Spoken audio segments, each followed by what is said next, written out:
Bible Moussega. Voilà, et sa fille Louange qui est juste à côté. Voilà, voilà. Et ils sont venus aujourd'hui. Amen. Nous avons aussi le pasteur Le Grand. Alléluia. Vous voyez déjà le nom Le Grand, dit tout. On va lui demander de se lever. Voilà le pasteur Le Grand. Et son épouse est là, maman touche. Je ne plus là. Voilà, ça c'est son épouse. Alléluia. Voilà. Et aussi celui qui œuvre avec lui et son petit frère, John. Et lui, il a double option. Hein? C'est lui le café des pasteurs. Quand vous voyez comme ça, là, et vous voyez le pasteur ici, c'est ce jeune homme là. Il sert aussi, il fait aussi autre chose. Il peut se lever, John. Voilà. Il sert avec le pasteur Leblanc, voilà, dans le ministère. Et nous avons notre pasteur qui a double casquette. Non seulement il a son ministère à lui, mais il porte encore un autre chapeau. Alléluia. Et il est en même temps le président de cette fédération qu'on appelle Écossais. Alléluia. Quand nous allons en Suisse, quand nous allons en Afrique du Sud, voilà, c'est lui comme on appelle, le président de cette église. Mais il a aussi un ministère, il est pasteur de l'église de Seth à Enaïm. Nous allons prier c'est Stigal là-bas. Oh, excusez-moi, puisque c'est tellement, comme on appelle, frontalier à Enaïm. Moi, je dis toujours que c'est Enaïm, mais c'est Stigal. Alors, le pasteur Sampera, levez-vous s'il vous plaît, l'homme de Dieu. Voilà, le pasteur Sampera. Est-ce que son épouse est dans la salle? Oui, oh, maman, lève-toi. Oh, voilà, ça c'est son épouse. Voilà. Amen. Amen. Voilà les hommes de Dieu qui nous ont fait cet honneur-là pour la première fois ici à l'église Retour. Alléluia. Vous savez que nous invitons rarement. Alléluia. Nous invitons rarement. Mais comme cette année, c'est la nouvelle ouverture maintenant, alors nous commençons à voir les choses bouger. Alléluia. Alors, sans plus tarder, nous allons appeler le pasteur Luamba de se lever et venir ici à la chaire prendre l'autorité de Dieu pour exercer. Pasteur, prendre l'autorité de Dieu pour exercer.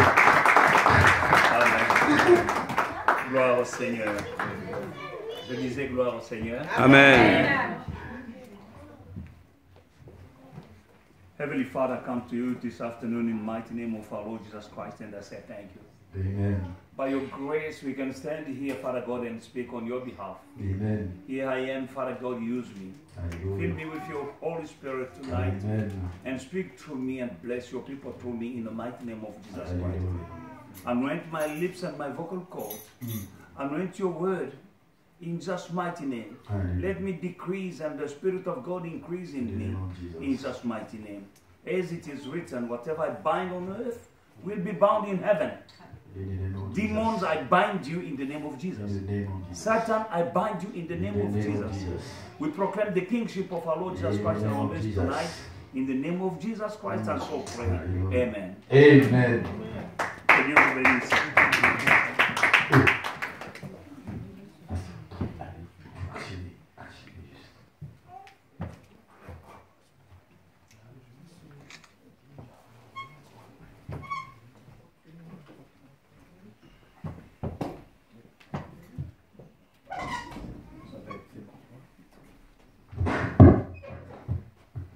Amen. Amen. Bien-aimés, je vous salue tous dans le nom merveilleux de notre Seigneur et Sauveur Jésus-Christ. Je suis l'apôtre Mike Luamba, pas Luamba, Luamba. Oui. Et je suis le pasteur de l'assemblée appelée Foi et Victoire en Jésus-Christ. Nous sommes à Johannesburg, nous sommes à Dallas et nous sommes aussi à Kinshasa. Et je suis le mari d'une seule femme. Amen.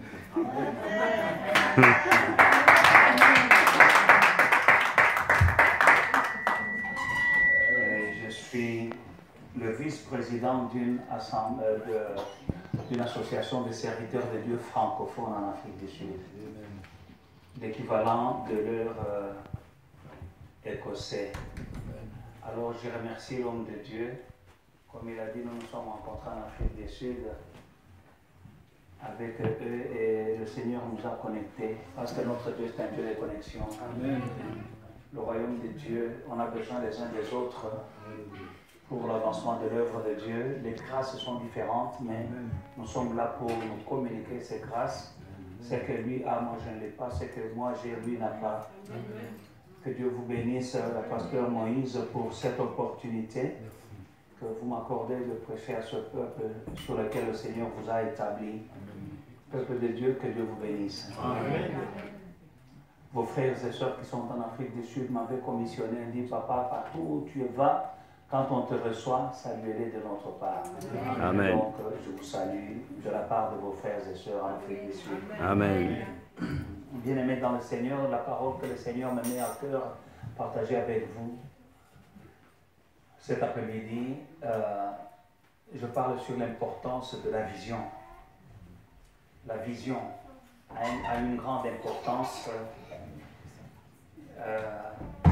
sur ta destinée. Quand je parle de la vision, je ne parle pas de la vue.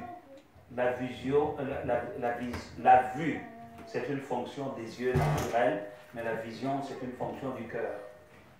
Alors, en tant que chrétiens, nous sommes des êtres spirituels parce que nous sommes un esprit, nous avons une âme et nous vivons dans un corps. Alors, Dieu est esprit et il cherche les vrais adorateurs. Les vrais adorateurs l'adoreront en esprit et en vérité.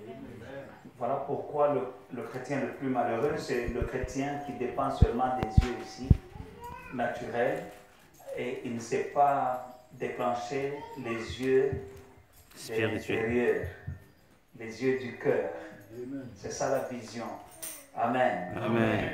Parce que pour voir bien, vraiment bien, il faut utiliser les yeux du cœur. Chez vous ici en France, vous savez dire que tout ce qui brille n'est pas or. Alors avec ces yeux, tu peux voir que ça brille. Ça, tu crois que c'est de l'or. Tout ce qui brille n'est pas or.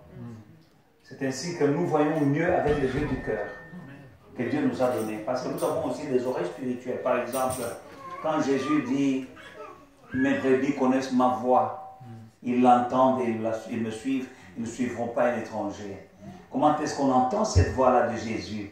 C'est avec les oreilles du cœur. Ce n'est pas une voix audible, mais c'est une voix audible pour l'oreille intérieure. C'est avec ces yeux du cœur que tu peux voir le vrai visage de quelqu'un. Avec les yeux du cœur, quelqu'un peut te montrer le sourire, mais tu sens en toi quelque chose qui te dit, fais gaffe, ce sourire-là, ce rire-là, c'est pas vrai, c'est pas ça. Méfie-toi de la personne. La personne peut être gentille, aimable et tout, mais quelque chose te dit, non, fais gaffe. Tu peux commencer à te méfier, les gens te disent, mais pourquoi tu te méfies? Les gens disent avec nous tous ici. Tu dis, non, je sens. Et ça, ce sont les yeux du cœur qui voient la personne, mais vous savez que les gens portent des masques. Amen. Les gens portent des masques. Tu peux porter un masque gentil, sourire, mais dans le cœur, il ne sourit pas. Mais quand les yeux du cœur regardent la personne, tu vois avec les yeux du cœur, tu peux voir à travers le masque. Amen. Amen. La chair est faible, l'esprit, et c'est l'esprit qui vivifie. Alléluia. Quand nous voyons dans le livre de 1 Roi chapitre 3, verset 4 à 5, nous voyons à Gabaon, l'Éternel apparut en songe à Salomon pendant la nuit et lui dit, demande-moi ce que tu veux que je te donne. Au verset 9, Salomon dit, accorde donc à ton serviteur un cœur intelligent pour juger ton peuple, pour discerner le bien et le mal, car qui pourrait juger ton peuple, ce peuple si nombreux. Amen. Amen. Dieu demande à Salomon, il lui dit, demande-moi tout ce que tu veux que je fasse pour toi. Tout ce que tu demanderas, moi je le ferai. Et le roi Salomon dit, accorde-moi un cœur intelligent, afin que je puisse savoir discerner le bien et le mal. Amen. Afin que je puisse bien juger ton peuple. un cœur intelligent, un cœur qui discerne. C'est les yeux du cœur. C'est-à-dire, il regarde les gens, il écoute les gens viennent lui parler, les gens viennent se présenter devant lui, mais il juge avec son cœur intelligent, pas avec son cerveau, pas avec l'apparence, parce que l'apparence est trompeuse. Mais Dieu lui a donné un cœur qui peut discerner. Nous devons savoir discerner, c'est ça la vie. Parce que ce discernement-là, c'est ça que j'appelle les yeux du cœur. Ça a un impact sur ta destinée. Si tu as une vision tordue, tu as une vue, ta vie sera tordue. Parce que tout ce que tu vis dans la vie dépend de comment tu vois les choses. Si tu vois le bien comme le mal, les mauvais amis, c'est ça que toi tu aimes, tu trouves que ce sont les bons. Et les mauvaises compagnies corrompent le bon mœurs. Eh bien, ta vie sera corrompue. Parce que tu as vu le mauvais côté, c'est ça que toi tu vois que c'est bon. Voilà pourquoi le message dit, le titre de mon message, ta vision a un impact sur ta destinée, ta vision, ta manière de voir les choses. Et comme je disais, la vision, c'est une fonction du cœur. La vue, c'est une fonction des yeux naturels. Nous ne devons pas dépendre seulement des yeux ici naturels, parce que souvent nous nous trompons. Alléluia. Amen. Ça peut avoir des effets néfastes sur toute ta vie. Tu peux choisir, même dans les cas de mariage, jeune homme, tu peux voir une jeune fille pimpante, jolie, charmante, carrure, tout ce que tu aimes, c'est ça. Mais tu ne la connais pas. Amen. Amen. Et tu la prends en mariage. Tu es lié pour le reste de ta vie et tu peux vivre l'enfer sur la terre. Parce que tu dépendais seulement des yeux naturels. Mais si tu es comme Salomon qui dit, Seigneur, donne-moi un cœur intelligent qui peut discerner le bien du mal. Tu peux voir la beauté là, oui, mais les yeux du cœur vont te montrer, elle est belle, oui, d'accord, mais il y aura des petits signes. Hein? Il y a un petit radar là-dedans qui te dit non. Ainsi de suite. Vice-versa, bien sûr. La fille peut trouver un monsieur qui est bien, qui gagne bien sa vie, qui semble bien, et physiquement, apparemment, même moralement, apparemment, c'est un type bien. Et ça s'arrête là. Et tu épouses ce monsieur-là, tu entres dans l'enfer sur la terre. Et tu dois savoir que les choix que tu fais vont affecter ta destinée, mais non seulement ta propre destinée, ce sera la destinée de tous ceux qui sont autour de toi. Parce qu'en tant que parent, si mon enfant a fait un mauvais choix, il souffre ou elle souffre dans son mariage, je n'ai pas la paix, moi aussi je souffre, ma femme souffre. Et quand je souffre, quand je suis triste, mes autres enfants qui sont encore à la maison souffrent aussi. Le papa est triste ce jour-ci. Il ne mange pas, il a maigri, c'est quoi? Mais c'est parce que je pense à ma fille qui est en train de souffrir dans un mariage pourri quelque part, à cause de son choix qu'elle avait fait, basant son choix sur les yeux naturels. Amen. Amen. Il en va de soi, il en va de même la carrière que tu choisis, les amis que tu choisis, tous les choix que nous faisons sont une sémence. Par exemple, tu es ici aujourd'hui à cause d'un choix que tu avais fait un jour. Il y a des gens qui sont en train de souffrir aujourd'hui à cause d'un choix qu'ils avaient fait il y a 5 ou 10 ans. Et ils sont en train de souffrir parce qu'ils avaient semé un mauvais choix. Il y a aussi des gens qui sont heureux aujourd'hui à cause d'un choix qu'ils avaient fait il y a 10 ans. Alors ce message vient au moment où, bien-aimé dans le Seigneur, peut-être tu es à la croisée des chemins. Le Dieu qui confirme toujours la parole, sa parole, qu'il te donne maintenant les yeux du cœur.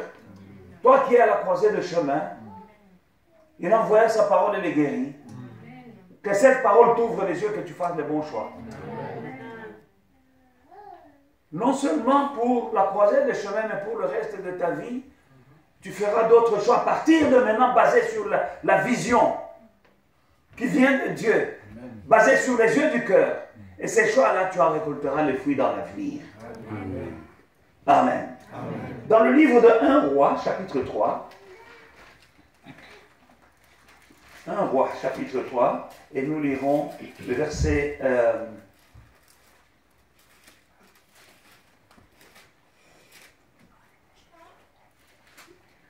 Non, c'est ça que nous venons de lire. Nous allons dans 1 Samuel plutôt.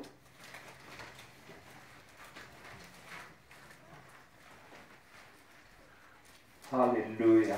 Amen. Nous allons dans le livre de 1 Samuel et nous lirons le chapitre 16.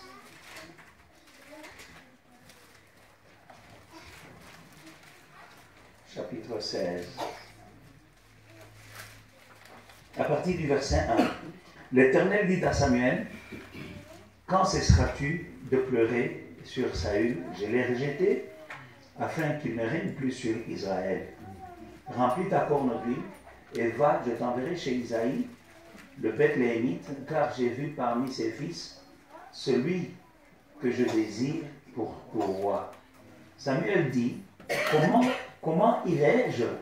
Saül l'apprendra et il me tuera. » Et l'Éternel dit, tu amèneras avec toi une génisse et tu diras, je viens pour offrir un sacrifice à l'Éternel.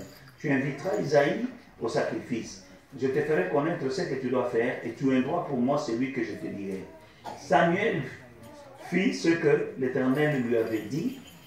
Il alla à Bethléem. Les anciens de la ville accoururent, effrayés au devant de lui et dirent,